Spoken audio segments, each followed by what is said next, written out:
शेख रशीद अहमद साहब मौजूद थे, जो बड़ी खबर वो देकर जा रहे हैं। वो कह रहे हैं कि जी हमारे जो दोस्त ममालिक हैं, खासतौर पे पड़ोसी में जो हमारे लोग बसते हैं, उन्होंने और दूसरे जो हमारे दोस्त ममालिक हैं उन्होंने कुछ कहा, एक बात की है, कुछ थोड़ा सा अपना किरदार अदा किया है और कहा है कि भाई हालात को आप किसी स्टेबिलिटी की तरफ लेकर जाएं। सो प्रोबेबली जो अभी तब्दीली है इस पूरी सिचुएशन में, कहीं ना कहीं उस किरदार का भी कोई ना कोई लेना देना है। हमारे साथ एतजाज एहसन साहब मौजूद है, माहिर कानून। बहुत शुक्रिया एतजाज साहब। सर, आज का जो दिन है वो बड़ी स्टनिंग कॉन्ट्रडिक्शंस का दिन है। असेंबली के अंदर जो तकारीर देखी हमने वो बहुत ज्यादा जारहाना थी। ऐसा लग रहा था कि बस मिसाइल और बंदूकें नहीं चलाई, बाकी तो हर तरीके से अटैक हुआ है आज अदालत के ऊपर। अदालत के अंदर एक बड़ा डिफरेंट टोन है। वहां पे वो कहते हैं कि 3-2 का फैसला हम लिख कर देकर मान के आए हैं कि करते हैं। फिर मुज़ाकरात की टेबल पे हम जाके देखते हैं तो बिल्कुल डिफरेंट एक टोन है, एक डिफरेंट मूड है वहां पे। तो बड़ी स्टनिंग कॉन्ट्रडिक्शंस है एक ही दिन में इस पूरे पाकिस्तान के सियासी निजाम में।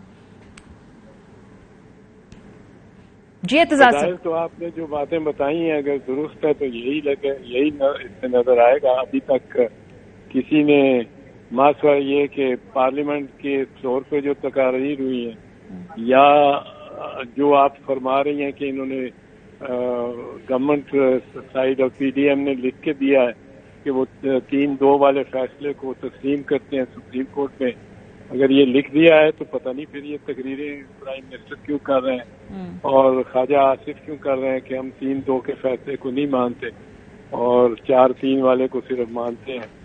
4-3 वाला तो फैसला को है ही नहीं ऐसा जिसपे एक फैसला हो जिसपे 4 या 5 या 7 जजों के दस्तखत हो और उसपे एक दिया हो। एक ही फैसला है जिसपे 5 जजों के दस्तखत है और वो है 3-2 वाला जिसमें लिखते ही हैं 1 मार्च का उसका आगाज ही ये करते हैं बाई ए मेजॉरिटी ऑफ 3-2 ये, और वो फिर proceed to give their own notes but they say start by a majority of 3-2 we pronounce this order.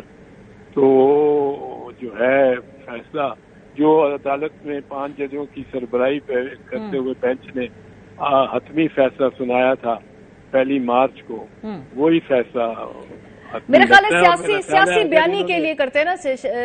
अगर इन्होंने लिख दिया है, सुप्रीम कोर्ट को लिख के दिया या वहाँ तस्लीम किया कि यही फैसला है जिसपे फर्दर प्रोग्रेस हो सकती है, तो फिर इनकी तकारीर जो कौमी असेंबली में है वो ये अपने लीडरशिप को प्रॉपरली उसी के साथ कोऑर्डिनेट नहीं कर रहे कि ये बात हमने अदालत में कहनी है और वही बात हमने पार्लियामेंट में कहनी है। इसमें कुछ इनकंसिस्टेंसी और डिस्कनेक्ट लगता है। आज एतजाज साहब जो एक और बात आगे बढ़ के कही वो ये कि जी इस्तेकाक कमेटी के अंदर बुलाया जाए इन 3 जजेस को।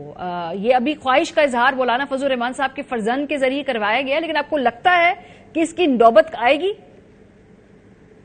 मेरा नहीं ख्याल नौबत आएगी, क्योंकि देखें आइन तो कहता है कि आप उनकी कॉन्डक्ट को डिस्कस भी नहीं कर सकते। आर्टिकल 68 कहता है ये को आप डिस्कस भी नहीं कर सकते।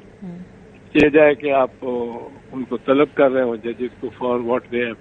जजेस का इस मामले में एक अपना सेपरेट अकाउंटेबिलिटी सिस्टम है, वो जो उनका इंटरनल है, बट कॉन्स्टिट्यूशन प्रोवाइड करता है। 1973 का कॉन्स्टिट्यूशन 1973 से सुप्रीम जुडिशल काउंसिल का एक सिलसिला प्रोवाइड करता है उसमें, और सुप्रीम जुडिशल काउंसिल में उनका एहतसाब हो सकता है जो आइन के मुताबिक है। और इसमें ये जरूर लोगों को शिकवा है कि जजेस का नहीं होता, जजेस आपस में किसी का एहतसाब नहीं करते और 2-3 जजेस पिछले 75 साल में ऐसी मोतबाना कार्रवाइयों से गुजरे हैं, पर जजों ने अपने किसी साथी का एहतसाब किसी और इदारे को भी करने नहीं दिया। मासवाए फौजी जब मार्शल लॉ लगता है तब जजेस को की कोई छांटी कर देते हैं, वो नया उसको प्रोवाइड करके ज़ियाउल-हक ने भी किया था। सही। और इसने मुशर्रफ ने भी किया। تو ججز کا ورنہ آئین کے تحت جو لیکن سر ویسے میرے خیال ہے قاضی فائز عیسیٰ صاحب ایک مرتبہ استحقاق کمیٹی نے ان کو بلایا تھا کچھ پچھلے ٹینیور کے اندر، یہ مجھے اسپیکر صاحب بتا رہے تھے، لیکن کیا پیش ہونا چاہیے؟ اور آج رانا ثناء اللہ صاحب نے اگر وہ پیش نہیں ہوں گے تو ہم بھی عدالت میں پیش نہیں ہوں گے، یہ بھی ایک سیاسی بیان ہے نا، یہ تو نہیں ہو سکتا کہ عدالت میں پیش ہی نہ ہو اگر عدالت بلائے، یا یہ ممکنات میں ہے کیونکہ اتنی زیادہ اس وقت بڑھ چکی ہے جو آپس میں کنفرنٹیشن؟ اس پہ دونوں کو کچھ مطلب ہے ایک قدم پیچھے ہی ہٹنا چاہیے، اور جو سوچ رہا ہے کہ وہ جا کے ٹکر لے لے گا دوسرے ادارے کے ساتھ، کوئی ایک بھی ادارہ الف ادارہ بے کے ساتھ ٹکر لے لے گا یا ادارہ بے ادارہ الف کے ساتھ ٹکر لے گا سیدھا، تو دیوار میں جا کے لگیں گے۔ اور اگر یہ گائیڈ ہوں گے بائی پیپل لائک اپنا رانا ثناء اللہ، تو پھر تو جا کے ان کا ارادہ یہی لگتا ہے دیوار سے جا کے ٹکرانے کا۔ اور ادھر جوڈیشری کو بھی سوچنا چاہیے کہ وہ ان کے اپنے جو ان میں ایک احساس ہو رہا ہے، یہ جس طرح پارلیمنٹ میں تقریریں ہو رہی ہیں، بیچ میں بہت بھی تقسیم ہو وہ ایک دم مٹ جائے گی اگر چیف جسٹس کو ایز چیف جسٹس آپ طلب کر لیں گے پارلیمنٹ میں پریولیجز کمیٹی میں، جبکہ آئین کہتا ہے کہ آپ اس کی کانڈکٹ کو ڈسکس بھی نہیں کر سکتے۔ اور دوسری چیز یہ ہے جو ججز کو احساس ہو رہا ہے کہ گورنمنٹ ایک طرف یہ کر رہی ہے، دوسری طرف ہر جج اور ہر جج کی ساس اور سسر اور بیٹے اور بیٹی اور بھانجے اور بھتیجے کے فون ٹیپ کر رہی ہے، کوئی کانورسیشن نکل آئے ان میں ہوتی رہی جو کہ ذرا لگے